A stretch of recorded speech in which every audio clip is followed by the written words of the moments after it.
हाय, नमस्कार guys. So आज घरामध्ये जेवायला खूप लोकं नव्हती, आम्ही चौघंच होतो. तर मी इथे मस्तपैकी पराठे बनवणार आहे साध्या सिंपल पद्धतीने. मी पेल्यामध्ये ना आलं आणि लसूण हाताने थोडं जाडसर खलबत्त्याच्या साहाय्याने वाटून घेते, कारण मला मिक्सरमध्ये वाटलेली पेस्ट अजिबात आवडत नाही. ते कधी कधी थोडी फारच अशी म्हणजे बारीक होऊन जातं ना, तर मग चव नाही लागत त्याला काही. आणि ह्याच्यामध्ये मी 4-5 मिरच्या धुवून टाकलेल्या आहेत. आलं लसूण मिरचीची पेस्ट बनणार आहे, थोडं हाताने जाडसर लाटून. आणि ही पेस्ट झाली की मी ह्याला चॉपरमध्ये इव्हनली कापून घेणार आहे, चॉप करून घेणार आहे.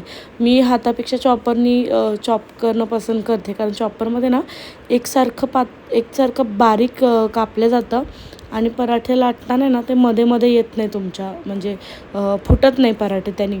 आणि जर तुम्ही हाताने बारीक नाही कापलं कांदा वगैरे, तर ते पराठे ना फुटतात आणि मग फुगत नाही पराठे छान असे. कणिक मी आधीच भिजवलेली आहे, कारण मला पातळ कणिक लागते पराठ्यांसाठी. जर चुकून कणिक घट्ट मळल्या गेली तुमच्याकडून, तर पराठे कडक आणि फाटतात पराठे असे. लाटताना सगळीकडून मिश्रण बाहेर येतं पराठ्यामधून.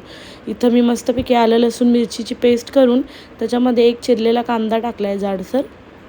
आता मी कोथिंबीर चिरून ती कोथिंबीर उकडलेल्या बटाटे जे आहेत ते जे स्मॅश करून घेतले मी त्याच्यात टाकणार आहे. मी बटाट्यांमध्ये आधीच थोडंसं मीठ टाकून ठेवलेलं आहे उकडून, आणि याच्यामध्ये कोथिंबीर टाकली की हाताने छानसं असं चॉपरच्या साहाय्याने चॉपिंग करून घ्यायचं. बटाटे आलं लसूणची पेस्ट एकदम बारीक होतं आणि इवन होते एकदम पेस्ट जे काय असेल चॉप झालेलं.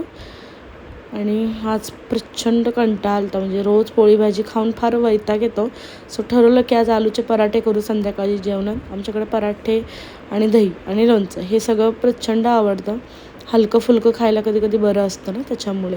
इथे बघताय तुम्ही किती एकदम फाईनली बारीक झाले, तरी ह्याच्यात हवं तितकं तुम्ही म्हणजे बारीक करून घेऊ शकता. ह्याच्यात प्रचंड प्रमाणात बारीक करता येतं.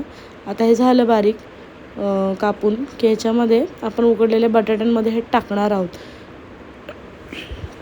बटाट्यांमध्ये हे टाकलं की मसाले वगैरे आपण थोडेफार ॲड करणार आहे. मी हे पिवळे पराठे करते, म्हणजे मी 2 प्रकारचे पराठे करते कधी कधी. इथं मी मीठ आहे का बघून घेते पहिल्यांदा, मीठ माझ्याकडून कधी कधी जास्त पडतं ना, त्याच्यामुळे. सो हे झालं छानपैकी असं. हात वगैरे सगळं मला ना ओटा प्रचंड साफ लागतो करताना, त्याच्यामुळे सारखं ओटा पुसून घेणं, सतत हात धुणं हे चालूच असतं माझं, त्याच्यामुळे होतं. आता इथं मसाल्याच्या डब्यामधून मी छानसं असं हिंग थोडंसं आणि हळद टाकणार आहे. हिंग टाकल्यानं की चव छान येते आणि हळद टाकले की कलर छान येतो. की हळद संपलेली आहे डब्यातली, ती पहिली भरून घेते मी.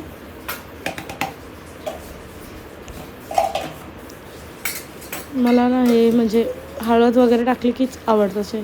आणि याच्यामध्ये मी किचन किंगचा मसाला टाकते 2 चमचे. छान चव येते याच्यामध्ये. सगळे धनेपूड जिरेपूड असं असतं या मसाल्यामध्ये, त्याच्यामुळं हाच मसाला मी प्रिफर करते. ते टाकून झालं की तिथे मस्तपैकी हाताच्या मदतीने आपण एकजीव करून घ्यायचे सगळं सारण. एकदम असं चांगलं कुस्करून घ्यायचं, म्हणजे पराठ्यांमध्ये अख्खा बटाटा येत नाही त्याच्यामुळे. हे छानसं सारण आपण एकजीव करून घ्यायचं. एकजीव केलं की एका साईडला बटाटा आणि एका साईडला वाटं, म्हणजे जे काही पेस्ट आहे असं होत नाही. छान असं मस्तपैकी मी कुस्करून घेते सारण. कधी कधी छान वाटतं असं हलकं फुलकं इव्हनिंगला जेवायला. रोज पोळी भाजी वरण नको वाटतं ना, त्याच्यामुळे खरं तर आधी थालीपीठाचा प्लॅन झाला होता, पण मध्येच आम्ही पराठ्याचा घाट घातला, कारण थालीपीठ खाऊन कंटाळा आला. दरवेळेस आम्ही थालीपीठच करतो. म्हटलं नाश्त्याऐवजी आता रात्रीच्या जेवणाला पराठेच करूया. इथं मी मीठ चेक करून घेतलं, मला थोडंसं कमी वाटलं, म्हणून आपल्या चवीनुसार ह्याच्यात मीठ ॲड करायचं तुम्हीसुद्धा.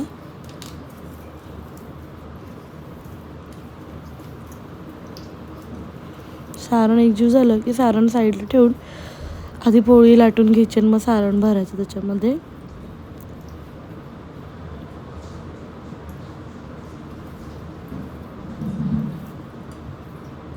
मला ना हात धुवायची खूप सवय सारखी सारखी. तुम्ही ते बघू शकता, व्हिडिओ शूट करायचा राहून गेला, पण मी आधीच पराठा लाटून ठेवला होता आणि तो त्याच्यामध्ये घेऊन चांगलं पलटले. कसं जोरात पराठा पलटायला गेला की तेल सगळं अंगावर उडतं, त्याच्यामुळं मी थोडं हळूच करते, कारण कपडे खराब होतात.